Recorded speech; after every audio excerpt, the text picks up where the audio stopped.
Now students, we are going to study the second topic, effect, which is also known as substitution effect. Let us take the example of tea and coffee for our substitute goods. We know coffee substitutes tea. If we assume that the price of tea is constant, there is no change in the price of the own product which we are consuming, that is tea. The price of tea is constant. You can see it is a horizontal straight line parallel to the x-axis. But still, there is increase in the quantity demanded of tea. The demand for tea has increased. Why is it so? जब price T की constant है, T की price में कोई change नहीं है, तो फिर टी की डिमांड क्यों चेंज हो गई, वो क्यों बढ़ गई? It is because of the cross price effect. It is because of the increase in the price of coffee, which is its substitute good. So now people have decreased consuming the quantity of coffee and they have increased the consumption of tea. That is why the demand of tea has increased. Similarly, if the price of coffee falls, then people will start increasing the consumption of coffee. The demand for coffee would increase. Because of that, the demand of tea will fall, even though there is no change in the price of tea. चाय की अपनी कीमत में कोई change नहीं है, मगर फिर भी उसकी डिमांड बढ़ जाती है जब कॉफी की कीमत कम हो जाती है. लोग ज्यादा कॉफी कंज्यूम करना शुरू कर देते हैं. चाय की अपनी कीमत में कोई चेंज नहीं है, मगर चाय की डिमांड कब बढ़ जाती है टी की? जब कॉफी महंगी हो जाती है तो लोग उसकी क्वांटिटी को कंज्यूम करना कम कर देते हैं. सिमिलरली, जब कॉफी सस्ती हो जाती है और लोग कॉफी की क्वांटिटी को कंज्यूम करना ज़्यादा शुरू कर देते हैं, तो जो टी की डिमांड है वो क्यू से कम होकर क्या हो जाएगी? Q2 हो जाएगी, and the demand curve will shift leftwards. This is known as shifting. इसको हम शिफ्टिंग बोलते हैं, shifting of the curves. Okay, तो demand curve leftward shift हो जाएगा.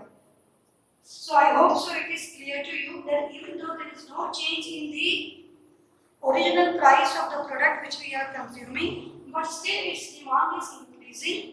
Its demand is decreasing. It is shifting rightward because of increasing demand. It is shifting leftward because of increasing demand, not due to the change in its own price, but because of the change in the price of its substitute, that is coffee. Coffee की वजह से ये change हो रहा है. अगर coffee की price बढ़ जाएगी तो ऑटोमेटिकली टी की डिमांड बढ़ जाएगी. पॉजिटिव रिलेशन है दोनों में, क्योंकि कॉफी महंगी होने की वजह से कम कंज्यूम करी जाएगी तो टी को हम ज्यादा परचेज करेंगे, उसकी डिमांड इंक्रीज हो जाएगी. And if the price of coffee falls and the consumption of coffee increases, तो हम टी का consumption automatically कम कर देंगे, even though its price has not changed. So this kind of effect of change in price of one good on the demand of the other good, मतलब coffee की price में change हो रहा है तो वो किसकी डिमांड को इफेक्ट कर रही है? टी की डिमांड को इफेक्ट कर रही है. So this kind of changes in price of one good and the demand of the other good are known as cross price effect or substitution effect, effect of substitute goods on the demand of our own. We are going to study the effect of change in price of complementary goods on the demand of our own good. We have taken the example of pen and ink. It is the second aspect of substitution effect. First aspect was substitute good. Second aspect is effect of complementary good. We have taken pen and ink. So we assume the price of ink to be constant. There is no change in the price of ink. But we will notice here in substitution effect that the quantity demanded of ink increases and decreases. It shifts rightward due to increase and leftward due to decrease because of change in the price of pen, which is its complementary good. It does not change because of the change in its own price, as own price is there is no change in it.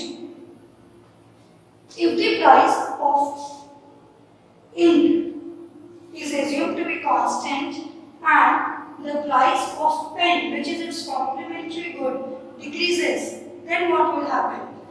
Then the demand for pen would increase. That means the demand for the complementary good would increase. Because of that, the demand for ink will also increase because ink is used with pen as its complementary product. So the demand curve would shift rightwards. We can see in the diagram, if this was the original demand curve of ink, now the demand curve of ink has increased to D1 from DD. The original demand curve DD has shifted rightward to D1 due to increase in price of the demand curve DD has increased to D1 because of decrease in the price of pen. So the demand for pen has increased. As a result, the demand of ink has also increased, although there is no change in the price of ink. The second change is if the price of pen increases. Now suppose our complementary good pen becomes costly, then its demand would decrease. Because of the decrease in its demand, the quantity demanded for ink will also decrease. Now people will stop purchasing pen, so they will also stop purchasing ink. They will decrease less quantity of ink and the demand curve DD will shift to the left. Earlier it shifted towards the right because of the fall in the price of pen, and now it will shift to the left because of the rise in the price of pens. So now, because the pens have become costly, the demand curve will shift to the left, and this curve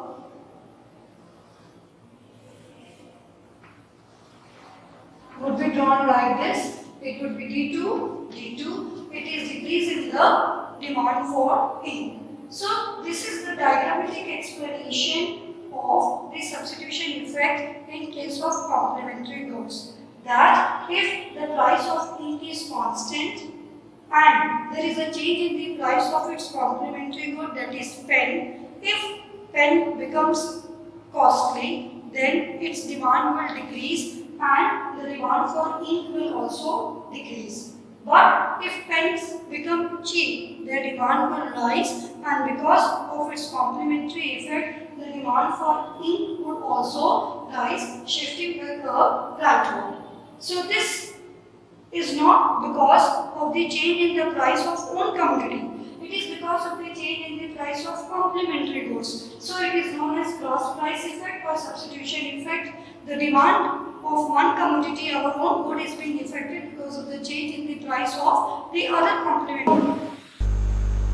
Now students, we have completed our explanation for the part of cross price effect, that is substitution effect, and now we are moving towards the explanation of the income effect. This explanation is explained to you in context of the normal goods and inferior goods as to how the demand curve would shift rightward or leftward because of the change in the income of a consumer, and how it will affect the demand for normal goods and inferior goods. Now students, we are going to study the effect of change in income on normal goods as well as inferior goods. Now you see, we have taken these two categories. We are studying this from the point of the purpose of understanding the effect of shifting in demand curve. The meaning of this concept we have already done earlier. Now see, in case of normal goods, if the income of a consumer increases, then the demand curve shifts rightward. You can see the demand curve. This demand curve DD shifts rightward. A new demand curve is being made. Okay, we move from point A to point B, a new demand curve is being made. You know how we make a demand curve. So this is rightward shift. That means when income of a consumer increases, the demand for normal goods also increases. But in the same case, when the income of a consumer increases, the demand for inferior goods decreases. You can see very clearly. Here the demand for normal goods is increasing, and here the demand for inferior goods is decreasing. Opposite effect is there. When the income of a consumer falls, you can see the demand for normal goods falls, but the demand for inferior goods increases. Now why is it so? Because the effect of change in income causes the effect of change in the purchasing power of a consumer.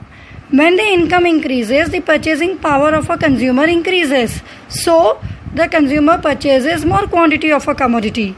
When the income decreases, the purchasing power of a consumer decreases. So he purchases less quantity of a commodity. The income has a direct effect on the purchasing power of a consumer. It is also known as real income. Okay. And if we talk in terms of normal goods and inferior goods, then the income effect is studied in terms of the shifts.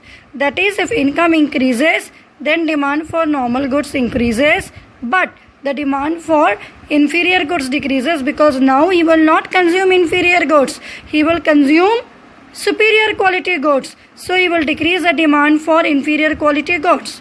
If